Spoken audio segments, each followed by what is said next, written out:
Assalamualaikum warahmatullahi wabarakatuh. Bismillahirrahmanirrahim. Alhamdulillahirabbil alamin. Wassalatu wassalamu ala sayyidina Muhammadin wa ala alihi wa sahbihi ajma'in, amma ba'du. Qala al-mu'allif rahimahullahu ta'ala wa nafa'ana bihi wa bi'ulumihi fi daraini amin ya rabbal alamin. Summa al-fatihah ala al-mu'allif fi hadzal kitab al-alim al-allamah Hadratus Syekh Muhammad Hashim Asy'ari الرئيس الأكبر لجمعية نهضة العلماء وتحقيق هذا الكتاب لوس محمد حسام الدين هديك. الفاتحة. أعوذ بالله من الشيطان الرجيم. بسم الله الرحمن الرحيم. الحمد لله رب العالمين الرحمن الرحيم مالك يوم الدين. إياك نعبد وإياك نستعين اهدنا الصراط المستقيم صراط الذين أنعمت عليهم غير المغضوب عليهم ولا الضالين. Alhamdulillahirabbil alamin. Marilah sama-sama kita panjatkan puji dan syukur kehadirat Allah Subhanahu wa taala, karena pada kesempatan yang mulia ini kita masih diberikan khususnya nikmat, terlebih nikmat iman, nikmat Islam, nikmat ihsan, serta nikmat usia, sehingga pada kesempatan yang mulia ini kita bisa hadir melangkahkan kaki kita semata-mata hormat kepada muassis Nahdlatul Ulama di Mushola Baitus Shalihah. Mudah-mudahan masuk kita ke sini betul-betul masuk ke rumahnya orang-orang soleh. Kalau tadi disampaikan oleh Ketua DKM Ustaz Maulana, ini betul Mushola Baitus Shalihah karena kegiatannya kegiatan amal-amal soleh. Mudah-mudahan amal-amal solehnya senantiasa diterima oleh Allah Subhanahu wa taala. Yang sama-sama kami hormati Ketua DKM Mushola Baitus Shalihah Al-Mukarram Al-Ustaz Maulana, yang sama-sama kami hormati seluruh jajaran pengurus Baitus Shalihah, dan yang sama-sama kami hormati orang tua kita, abang kita yang selalu mendampingi kita, support kita, dan seluruhnya menyerahkan jiwa dan raganya, mungkin juga sampai ila yaumil qiyamah. Sekretaris MWC Jagakarsa Ustaz Ahmad Faisal, mudah-mudahan Allah sehatkan badannya, Allah sehatkan jasmani rohaninya, Allah panjangkan umurnya sehingga kita masih bisa dibimbing dan senantiasa diayomi oleh beliau. Nah, sama-sama kami hormati Ketua Fatayat, istri dari Sekretaris Jenderal kita yang juga senantiasa istiqomah, betul-betul menjadi ibu biologis kita setiap 2 minggu sekali, tapi jangan dipahami sebagai ibu saya ibu biologis. Dan seluruhnya para teman-teman, para asatidz seluruhnya yang hadir, dan yang sama-sama kita hormati Ketua Ibnu Ustaz Irfan Maulana sebagai muharrik anak-anak muda.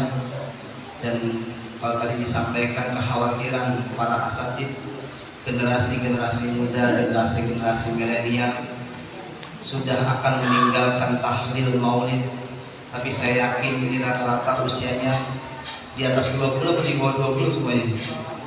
Di bawah 20. Kalau paling tidak usianya 60, ada yang 70 tahun nanti panjang umur. Paling tidak Islam Ahlus Sunnah wal Jamaah di Jagakarsa masih 40 tahun lagi akan berkibar, akan jaya. Jadi gak usah pesimis. Insya Allah Islam Ahlus Sunnah wal Jamaah An-Nahdiyah nanti sampai 40 tahun mendatang masih tetap sangat jaya sekali. Kenapa? Karena anak-anak mudanya betul-betul menjaga tradisi-tradisi orang-orang tua kita terlebih dahulu yang luar biasa. Bahkan sekarang juga kita didukung oleh pemerintah. Kemarin di Setu Bakar diadakan lomba sholawat gustur, karena katanya dulu orang-orang dulu kalau mau ngapa-ngapain bacanya Sike Betawi. Saya dapat informasi dari orang PPSU, nanti baca selawat gusturnya pakai nada Sika Betawi. Pelajaran perasaan nggak ada Sika Betawi. Ada juga ya Sika, Akhirnya ternyata dia salah dengar, ternyata dulu selawat usul itu juga disebut Sike Betawi. Akhirnya juga ditradisikan, bahkan dilombakan untuk melestarikan tradisi-tradisi orang-orang Betawi, ulama-ulama Betawi yang luar biasa. Alhamdulillah wa syukurillah. Bismillahirrahmanirrahim. Mudah-mudahan kehadiran kita di sini nanti besok sampai pagi hari lagi bangun tidur masih bisa menghirup nafas, sehingga kita masuk kategori yang disabdakan oleh Nabi Muhammad SAW, man asbaha minkum aminan fi sirbihi mu'afan fi jasadihi indahu qutu yawmi faka'annama faqad hizat lahu dunya. Barang siapa orang siapapun itu yang masuk pagi-pagi, artinya dia tidur bangun lagi. Banyak orang yang tidak punya kesempatan tidur selamanya. Ini kita tidur, besok pagi masih panjang umur. Man asbaha minkum, setelah bangun tidur aminan fi sirbihi, tenang hatinya, tenang batinnya, tenang pikirannya. Ketenangan hati penting apa enggak? Penting. Kalau dilihat dari semuanya yang hadir di sini mukanya tenang semua, tapi nggak tahu kenyataannya, batinnya apa tersiksa. Mu'afan fi jasadihi, sehat jasmani rohaninya. Indahu qutu yaumihi, masih bisa makan. Nanti selesai ngaji kita disuguhi makan oleh Ustaz Maulana, itu masih bisa makan, nikmat itu. Karena banyak saudara-saudara kita yang sudah dicabut nikmat makannya. Dia nggak boleh makan pedas-pedas karena punya lambung. Dia nggak boleh makan gula banyak-banyak karena punya gulanya di atas 300. Dia nggak boleh makan malam karena dia udah punya kena diabetes. Kita semua masih diberikan nikmat indahu qutu yaumihi, masih diberikan nikmat makan. Faka'annama faqad hizat lahu dunya, maka seakan-akan seluruh dunia, isinya dunia itu kita telah diberikan oleh Allah. Mudah-mudahan kita semua masuk kategori yang disabdakan oleh Nabi Muhammad SAW. Bismillahirrahmanirrahim. Wa fil bid'ati wal bid'atu kama qala asy-syaikh Az-Zarruq fi Uddatil Murid. Adapun bid'ah menurut Syekh Az-Zarruq dalam kitab beliau namanya Uddatil Murid, syar'an secara syar'i, secara istilah. Apa kata Al-Imam Az-Zarruq? Yang dimaksud bid'ah adalah ihdatsu amrin fid din yusbihu ayyakuna minhu wa laysa minhu sawa'un kana bisurati aw bil haqiqati. Ihdatsu amrin, membuat perkara yang baru, fid dini, di dalam agama, yusbihu, yang samar, ayyakuna minhu, yang mana perkara itu percis agama. Bid'ah itu berarti secara syar'i menurut Imam Az-Zarruq suatu perbuatan baru yang koyo-koyo agama. Sorry jadi jauh. Seperti agama. Kita bisa bilang Banjarian itu disyariatkan oleh agama. Kalau itu bid'ah. Kenapa? Akhirnya diserang sama saudara-saudara kita bahwasanya hadrowan, rawiyan, maulidan, tahlilan bid'ah. Benar gak mereka? Benar. Tapi mereka tidak mau membagi bid'ah menjadi hasanah, tidak mau membagi bid'ah menjadi sayyi'ah. Itu permasalahannya. Kita ngakuin bahwasanya itu bid'ah, sesuatu perbuatan baru yang koyo-koyo seperti percis kayak agama, itu disebut bid'ah. Walaysa minhu sawa'un kana bisurati aw bil haqiqah, baik bentuknya ataupun hakikatnya. Kita bilang, kok ente sholat nggak pakai baju koko, ente sholat pakai baju oblong, pakai jaket Ibnu, pakai jaket Kenku, bid'ah tuh. Padahal kalau dia tahu baju koko itu buatan dari Cina. Jadi kalau kita pakai baju koko, kita pakai aksesoris orang Cina. Tapi bagi mereka yang baru belajar agama, dibilang koko itu bagian dari syariat Islam. Sehingga kalau orang sholat pakai baju batik, dibilang, wah ini Islam Nusantara nih, wah ini gak beres nih orang nih, sholatnya pakai baju batik. Padahal syariat kita hanya mengajarkan yang penting nutup aurat. Yang penting apa? Nutup aurat. Tapi syukur-syukur dianjurkan pakai pakaian yang sopan. Sunnahnya ya pakai peci putih, baju putih, itu sunnah. Walaysa minhu sawa'un kana bisurati aw bil haqiqah. Akhirnya mereka tuh lomba-lomba ngitem-ngitemin jidat sampai jidatnya hitam. Nah kita yang sudah sujud kepada Allah Subhanahu wa Ta'ala sejak balik, misalnya yang usia 45 tahun, baliknya usia 15 tahun, berarti dia sudah sujud atau sholat 5 waktu berapa tahun tuh? 30 tahun. Tapi kalau dilihat jidatnya yang kayak hitam itu masih mulus kinclong. Apalagi yang perempuan, karena dia pakai perawatan itu jadi kinclong. Skincare. Ya ini kalau gurunya nggak al-muhafadzah tadi itu jadi asal harus diganti, nggak boleh layan bagian tadi skincare ya. Nah mereka yang baru tobat atau yang baru belajar, baru sholat setahun, tiba-tiba jidatnya udah hitam. Kemudian dia pakai Quran, ini min athari sujud, ini tandanya nih. Nah kita yang sujudnya udah 30 tahun dianggap mereka kurang sunnah karena jidatnya hitam. Jadi jidat hitam standar mereka bahwasanya mereka menjalankan syariat Islam. Itu semua bid'ah sesungguhnya yang mereka itu bilang kita bid'ah. Nah kalau kita masih bilang bid'ah, ada yang hasanah, ada yang sahih. Liqauli sallallahu alaihi wasallam. Liqauli sallallahu alaihi wasallam. Karena sabda Nabi Muhammad SAW, man ahdasa fi amrina hada ma laisa minhu fahuwa raddun. Barang siapa yang ahdasa membuat perbuatan baru fi amrina, di dalam perintah kita atau di dalam perkara kita, maksudnya agama, laisa minhu fahuwa raddun, maka tertolak. Ini yang jadi dasar mereka bilang amaliyah Nahdlatul Ulama tertolak. Contoh, biasanya pemuda-pemuda hijrah, nah kita nggak laku nih bagi pemuda-pemudi hijrah. Yang laku itu ya Ustazah Oki, itu laku betul tuh di kalangan hijrah. Kalau kayak kita tuh nggak laku. Makanya tadi aku tuh tenang aja, di NU tuh ada anak mudanya, katanya kalau NU tuh kelihatannya orang tua terus. Nah makanya PR-nya itu kita melahirkan oki-oki yang lain, karena mereka bisa nariknya. Nah kita susah narik pemuda milenial.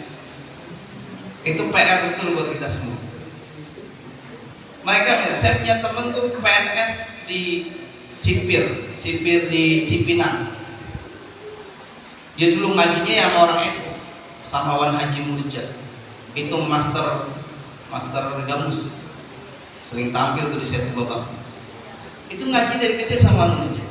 Setelah masuk Cipinang, karena yang ngajar Cipinang tuh orang-orang saudara sebelah, dia nulis status, ternyata sejak kecil gua ibadah nggak sesuai dengan syariat Nabi Muhammad SAW. Baru 3 bulan gua ngikutin sunnah Nabi ternyata. Ya akhirnya karena yang masuk ke BUMN itu ya orang-orang mereka, sedangkan kita ditutup aksesnya.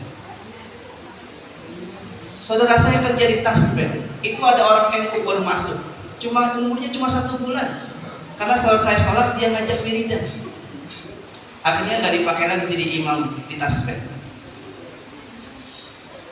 Nah itu nanti PR petinggi kita yang bisa masuk ke situ.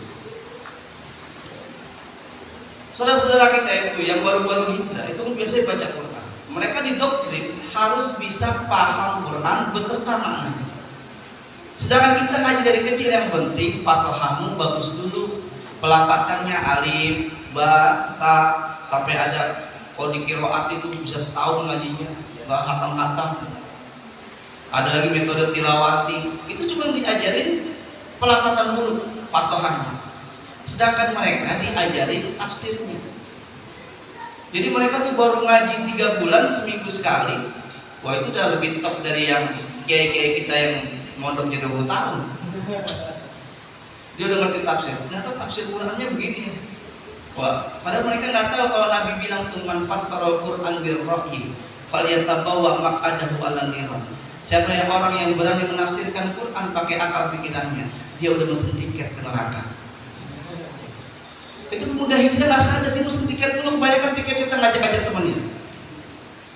Nah kalau kita memang sangat diajari betul oleh kiai-kiai kita, ngeri kalau langsung ke Quran, karena kita nggak punya fasilitas untuk memahami Quran. Makanya ngajinya Fathul Qorib, Fathul Mu'in, Minatul Thalibin. Kata mereka tuh nggak sunnah, karena pakainya kitab kuning, nggak pakai Quran. Padahal kalau mereka tahu ini kitab semua tuh refleksi dari Quran dan hadis. Saking hati-hatinya ulama-ulama ini, sehingga mereka bikin mendoktrin tuh anak-anak muda untuk bisa ngerti Quran sama terjemahnya. Akhirnya mereka lebih tertarik ke mereka. Akhirnya sampai banyak kiai, atau ada satu kiai di Jawa Timur itu ngarang kitab, dan salah satu isi kitabnya gini, Ro'a Ba'dun Nas. Mereka nggak bilang, kiai itu nggak bilang Ro'a Ba'dun Ulama Al-Wahabi, nggak bilang. Ro'a Ba'dun Nas, berpendapat sebagian seseorang bahwasanya annal qira'at al-Qur'an biduni fahmi maknahu labun la faidata wala thawaba. Kalau orang baca Quran nggak ngerti maknanya, itu nggak berfaedah, nggak berpahala. Cara mereka nafsiri Quran sama memahami hadis itu kacau betul. Ternyata kok bisa baca Quran itu harus paham artinya. Dalilnya mana? Pakai dalil apa dia? Dia pakai dalil Iqra'ul Qur'ana fa innahu ya'ti yaumal qiyamati syafi'an li ashabi. Itu dalil yang mereka pakai kalau baca Quran harus paham artinya. Padahal hadis ini itu menunjukkan amaran Nabi sallallahu alaihi wasallam bil qira'ah. Jadi Nabi perintahnya cuma qira'ah wala ya'mur bit tarjamati wa tafsiri. Nabi enggak nyuruh ngerti terjemahnya sama tafsirnya. Nah akhirnya kita tuh betul, anak-anak muda yang nggak punya basic agama akhirnya terbawa oleh mereka. Makanya PR kita luar biasa, apalagi yang muda-muda. Gimana caranya narik mereka ke sini itu gimana? Mereka luar biasa cara narik mereka, cara narik jamaahnya.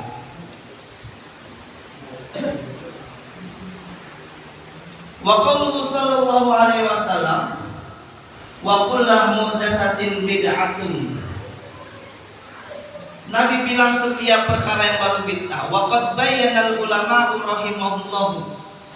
Dan ulama menjelaskan yang dimaksud kullu muhdatsin bid'ah adalah annal makna fil hadisaini al-madhkuraini, bahwasanya makna dari kedua hadis tadi man ahdatsa fi amrina dan kullu muhdatsatin bid'ah raji'un li taghyiril hukmi bi i'tiqadi ma laisa bi qurbatin qurbatan la mutlaqil ihdas. Bahwasanya hadis 2 itu kembali kepada taghyiril hukum. Enggak boleh sampai berubah hukum. Bi i'tiqadi ma laisa bi qurbatin qurbatan. Kita enggak boleh bilang sesuatu yang kita perbuati ini adalah syariat agama. Itu nggak boleh kita bilang ini syariat agama kita ini.